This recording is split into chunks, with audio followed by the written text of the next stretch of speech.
So in this video, I'm going to share to you some best known tips for first-time travelers in Japan, from transportation, for food, hotel, which areas to book. Actually, I'm gonna focus around Tokyo area. This is not my first time visiting Japan. Before I came here as a bicycle tour, I cycled from Fukuoka going to Osaka, and now I am back as a typical traveler.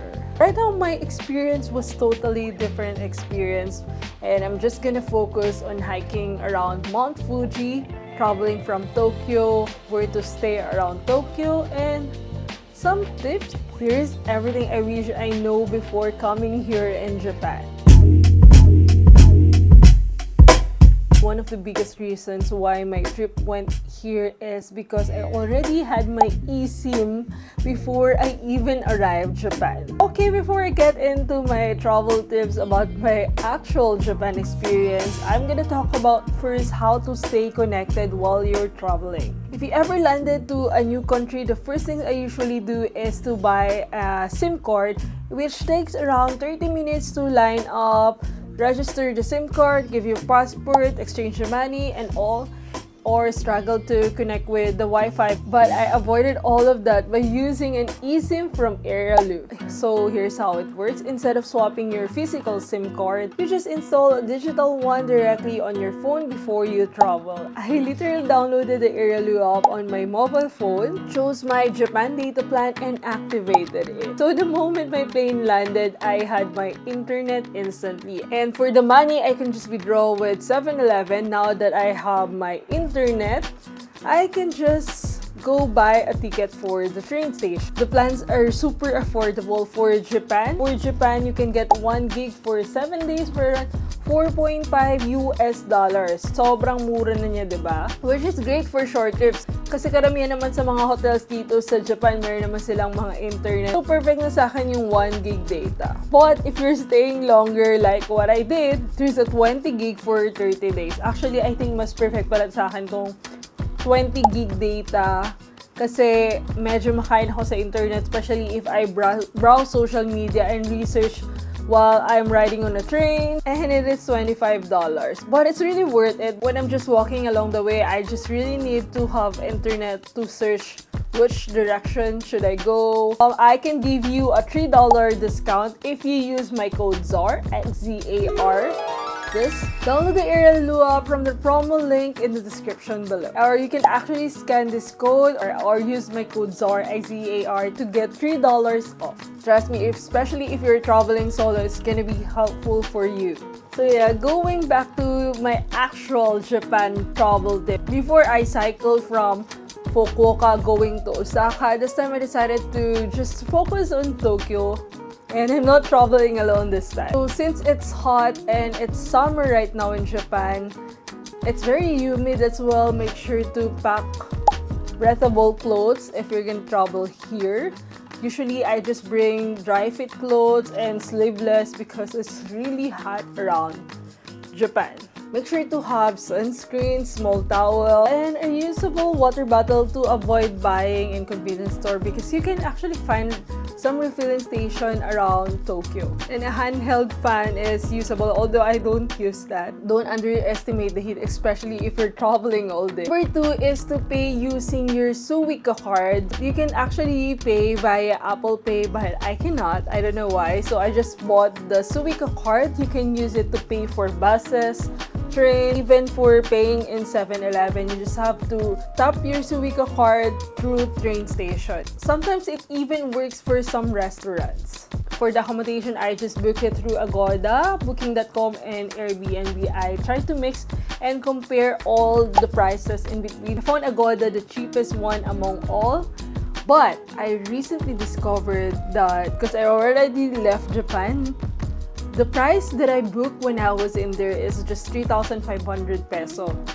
But when I'm already here in the Philippines, the price goes up to 8,000 peso per night. So actually, it's cheaper already if you're gonna book when you're already in there. But make sure to book like 1 week before, not the day itself. Book ahead, but I think a VPN will really help if you're gonna go here and change location that you're already in Japan, because the prices might be cheaper For the accommodation, Airbnb is relatively cheaper, but you will find it far away from the train station. So what we did is we booked an accommodation that's far away from the train station. So it's kind of inconvenient because you have to walk further, but if you're into walking, it's okay, and you save like 3,000 peso per night. And you have your own place, so it's really nice, and it's really quiet area. And you might also spend some money for the taxi. So parang ganun na rin yung babayaran. For hotels near major stations like Shinjuku, Asukasa, or Shibuya, expect it to be really expensive. You can save time for walking time. Actually, there are some famous hotels. It's Apa Hotel.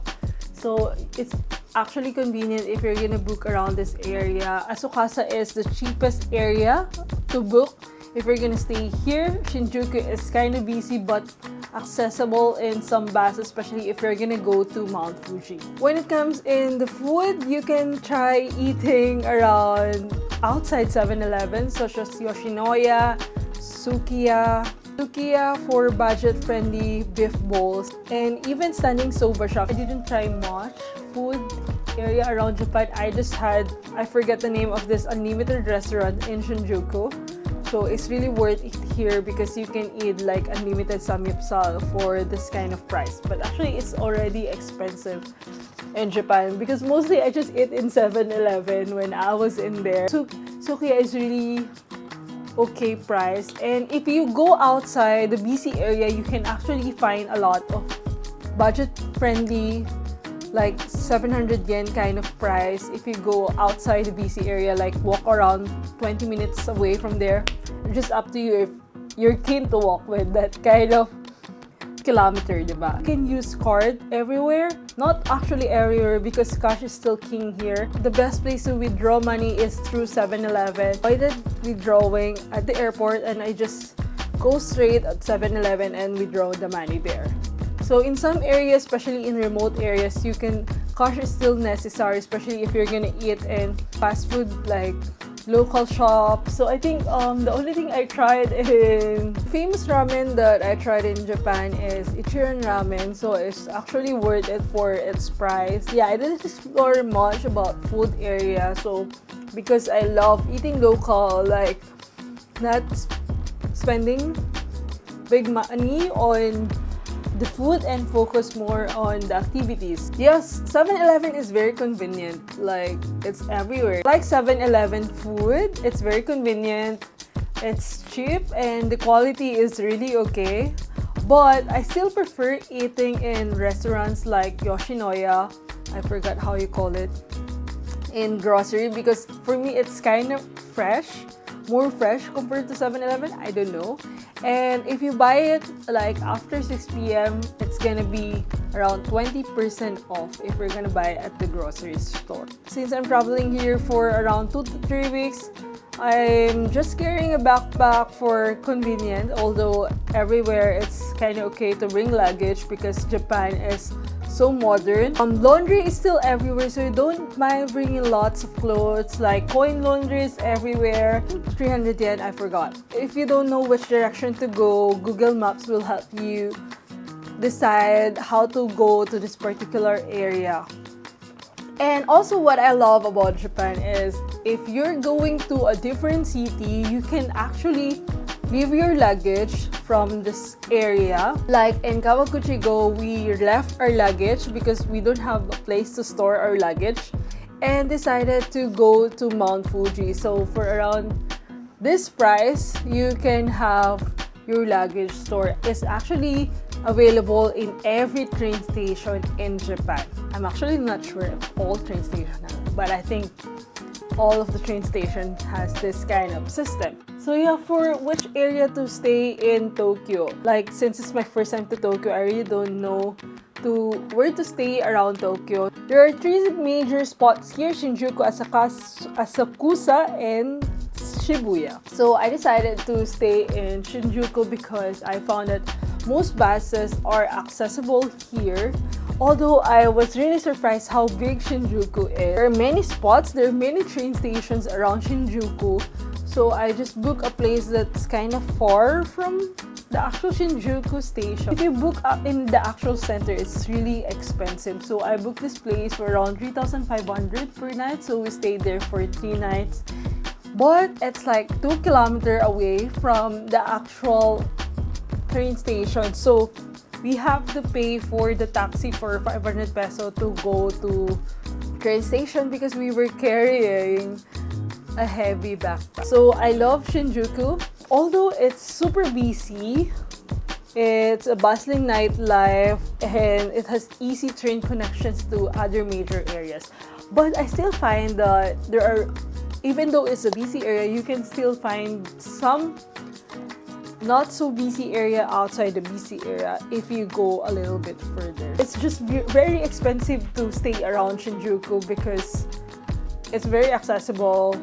For this trip, I'm not staying in hostel anymore. Most of the hotels expect it for around 4,000 peso as the cheapest accommodation that you're gonna stay in. So actually, if you're looking for camera shops around Japan, I visited this camera shop called Bic Camera and this other camera shop in Shinjuku area. Although I'll keep on comparing the prices, I was expecting the prices are totally different prices from the Philippines because the cameras are made in Japan. But surprisingly, it's kind of expensive. So I don't know. I didn't buy anything. So the other option is to stay in Shibuya, which is more trendy, youthful. There are many cafes, there are many shops, but still, it's for me. I find this expensive, and it's not my vibe to go around shopping area because I'm not gonna buy anyway. So I really love Asakusa. I allotted 3 nights in Shinjuku and 2 nights in Asakusa. So I can tour around Asakusa. I can travel around Shinjuku. So that's it. Asakusa, actually 1 day is okay here, but too much travel is kind of tiring. If you're into quiet, traditional, and close to temple, Asakusa is if you want a peaceful stay. But still, you can find cheaper accommodation around this area. It's very quiet. It's not so overwhelming if you're first time arriving here in Japan. If you're coming from the airport, Shinjuku is more accessible to go. So those are my beginner travel tips in Japan for someone who has been here as a solo traveler before, experienced it second time in a completely different experience as a typical traveler. And seriously, don't ever underestimate how convenient it is when you have your internet with you. You're staying connected wherever you go. And make sure to use my code Xzar for 3% discount for your first Airalo eSIM. You will save a lot of stress and money for your next visit in Japan. So that's it for my Japan trip. Stay tuned as I will be posting my hiking in Mount Fuji.